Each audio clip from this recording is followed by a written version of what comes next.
అమరావతిలో గతంలో నిర్మించిన భవనాలు పాడైపోయాయి. అయితే వీటిని పరిశీలించిన హైదరాబాద్ ఐఐటి నిపుణుల బృందం అవాక్కైంది.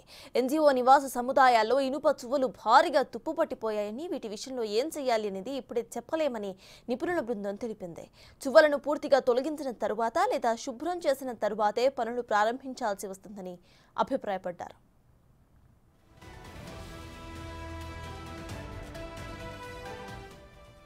పూర్తి స్థాయి పరీక్షలు చేసిన తరువాతే సామర్థ్యం తేలుతుందని చెప్పారు నిపుణులు. ఈ సమస్యను నిశితంగా పరిశీలించిన తరువాతే ముందుకు సాగాలని, ఇందుకు చాలా సమయం పడుతుందని అన్నారు. ఇక విభాగ అధిపతుల బంగ్లాల్లో ఇనుప చువ్వలు తుప్పుపట్టి స్తంభాలు, పలుచోట్ల పగుళ్లు కూడా ఏర్పడ్డాయని తెలిపారు. కట్టడాల పటిష్టతను అంచనా వేసేందుకు మట్టి పరీక్షలతో పాటు నాన్ డిస్ట్రక్టివ్ కోర్ కంటింగ్ పరీక్షలు కూడా నిర్వహించాలని సిఆర్టీఏ అధికారులకు నిపుణులు సూచించారు.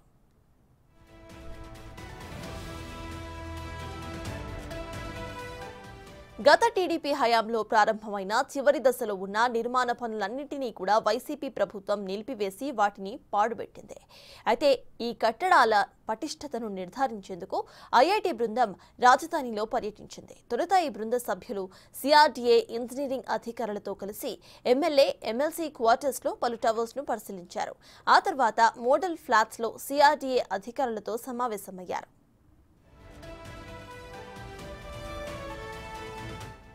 ఐఐటి హైదరాబాద్ బృందం ఇవాళ కూడా రాజధానిలో పర్యటిస్తుంది.